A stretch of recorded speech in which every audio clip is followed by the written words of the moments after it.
Today, we're really going to shift focuses a little bit, because so far we've been talking about the development and use of technology and innovation.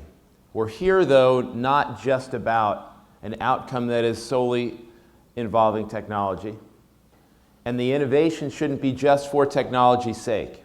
We're here to address one of the most important problems that our country is facing today. We risk losing our competitive edge across the globe. We risk having costs associated with healthcare squeeze out other parts of what governments through our country can do. And I think that a great part of what we'll need to solve this problem is not just going to come from the machines in the back of the room. I'm really hopeful that we're able to solve a great deal of problems that way. But I want to get to some more pieces that are fundamental.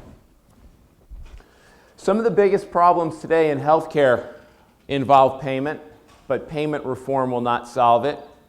We know that the delivery of healthcare must change in our country, but the delivery reorganization is not going to solve it. And we could have the best computer systems, the most capable, fastest processors. That's not going to solve it. Our problems really are something more fundamental, and it's a little ironic that we're here in the hometown of some of the best food in the country, because it's our behavior. And I'll give you a story on that. I went to the airport, getting ready to catch a flight, as I always do. Computers went down. No restaurant could take anything but cash. I almost starved to death. That's how we do things now, right? And our children are going to be even worse than we are. They're going to learn a lot differently than we are. So nowadays, who could fathom having your bank account in a cloud 15 years ago? Who could fathom paying your bills by your phone as you walk down the street? If anybody has Chase here now, I can write you a check. You can take a picture of that check, and it can be instantly deposited into your account and ready for use.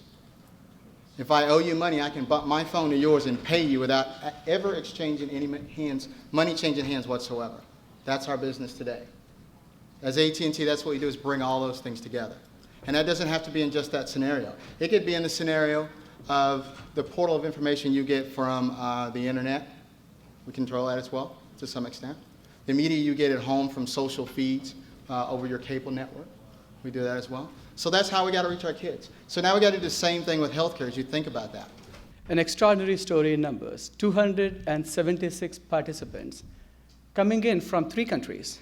I'm not including me coming in from India, because I no longer can call myself Indian. I'm an honorary Cajun. So folks from across the nation, from 15 states, but from Canada and from Germany. And the guy coming in from Germany was a software programmer, and he said, I don't know if Reza is here. Reza, are you here? Reza, thank you. Welcome to Louisiana, and welcome to the United States. So when I saw this guy's registration, I mean, I've been here in the United States for 20 years, so I kind of know all the abbreviations of all the states. And that abbreviation didn't make sense. I'm like, okay, what is this? I mean, and then found out that he was from Germany, and I said, Reza, you know that you have to be in the United States. You have to be in Lafayette to compete. You know that, right? And he said, yeah, absolutely. I've got already my flight ticket. So he had his aunt and uncle who are or friends who are from New Orleans. They drove him. I'm putting him at a hotel. But his vision was that he said, I want to start a company. I want to win the money, and whether we win the money or not, I want to start a company in Lafayette, Louisiana. So Todd, update your statistics. We are looking forward to have another startup company in Lafayette, Louisiana, and that is incredibly the story that we are here for. That is what we are here to celebrate. I always tell a story that I was helping a family and working with, and my wife's a child development psychologist, and she's asked me to come in and give talks at different schools, California and Louisiana. And one of the things that was asked is, hey, is Fritos, is that a vegetable? Because it has corn in it. It's a corn chip. No, it's not. It's those types of things to educate individuals of what are the right choices. But I think we need to make more advocates out in the communities, but we also have to give them tools to help them influence and impact a population. There's really very simple why we're overweight, why children are overweight, and why there's so many of us that are overweight. It's because it's inevitable.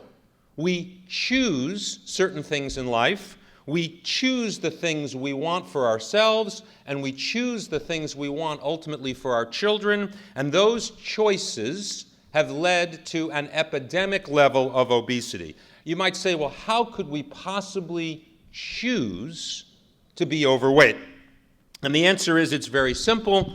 We choose a variety of things, and there's about 24 of them, that if you make those choices, being overweight and then ultimately being obese is guaranteed for at least a third of the population and probably half the population within 20 years. It's an absolute guarantee. You only have to make these choices and then you too will be overweight, or your children would. So the idea here is very simple. You get 5 minutes to present. Just imagine the Shark Tank on steroids. It is going to be really intense. You have a really short period of time. You have to communicate what you're doing in a very short period. You'll get 3 minutes of Q&A. We have about 20 judges split into 3 different groups who quiz you and grill you and try to figure out what it is that you did and what does it mean and what does it matter. We really like live demos, so although we are going to require each team to give us a slide presentation that describes what you did, we only really want you to focus on the live demo. So the way I like to think about it is give us 30 seconds, a minute on your slides, and then go right into your demo. Brevity rocks, get to the point, tell us what you're doing, and more important, show matters more than tell, right? Show us what you're doing rather than tell us what you're doing.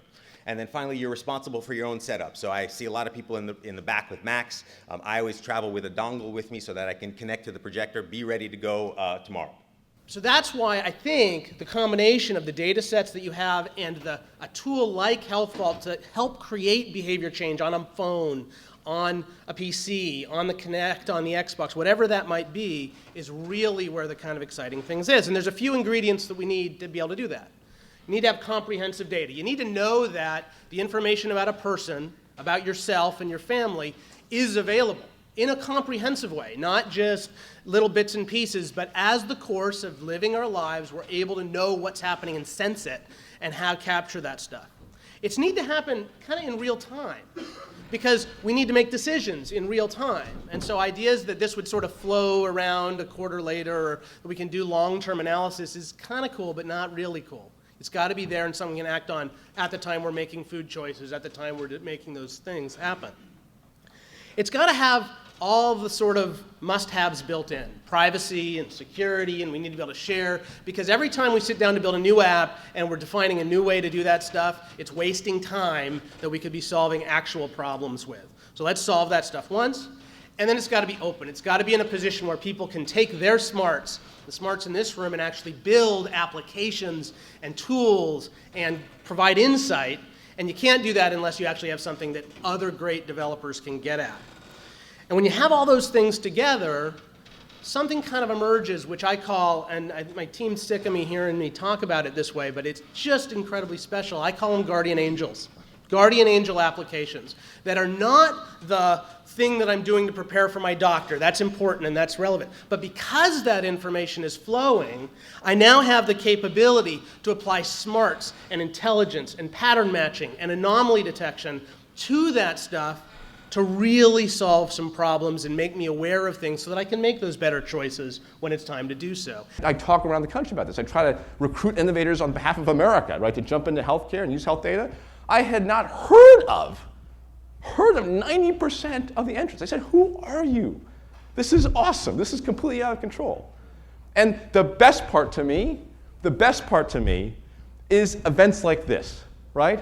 Because basically, you came out of nowhere as far as I'm concerned, right? I mean, I love Bruce. I came down to hang out with Bruce and his team. There's so much awesomeness happening, by the way, here in Louisiana. It's a real model for the country in so many respects, including this one, but many other respects as well. I talked about health data liberación, right? Zach started saying liberación. Ramesh, I got him and said, we're going to do a Codefest in Lafayette. I said, that's fantastic, right? I wasn't sure what happened next. Next thing I know, Ramesh calls and says, there are 300 people convening in Lafayette with the support of the entire community and an arsenal of companies with huge amounts of data, not just from HHS, but from the state and other sources, to focus in an epic Codefest on building solutions that can help contribute to the fight against child obesity. I said, what? This is fantastic. This is fantastic. And this is why I'm so optimistic about America right now. Why I'm so optimistic about our fight to solve our biggest challenges. Because if there's only one thing I really learned as a private sector entrepreneur. And so I had some success as a private sector entrepreneur. My company, Athena Health, went public for $1 billion. It's now worth $2.7 billion. Of course, I've divested. When you join the US government, you have to sell everything. You can't own anything anymore, so I'm fully divested. Castlight Health was actually, the second company I co-founded, was named by the Wall Street Journal as the #1 venture-backed company in America, 2011. HealthPoint, services company in India, was named by India as the top social innovation in the health space last year. Actually, both HealthPoint and Athena Health were named by MIT recently as 2 of the top 50 most innovative companies in the world. And there is one reason why that's true, why all that success happened. It's not me, okay? It's definitely not me. It's that I understood one rule, which is the following. If you get the best people, you win. If you don't, it becomes much more difficult, right? The same thing is true of ecosystems. The same thing is true of ecosystems. If we can attract the best people on the planet to help us solve our problems, there's no problem America can't invent its way out of. No problem we can't invent our way out of. And that is what I'm so excited about, because this represents that principle in action. We're attracting the best people in the world to care about the problem of child obesity and come up with some breakthrough, some beginning of a breakthrough that can make a big difference in the fight. And beyond whatever you invent today, I hope you just get addicted to this problem. Get addicted to this problem and turn it into your life's work.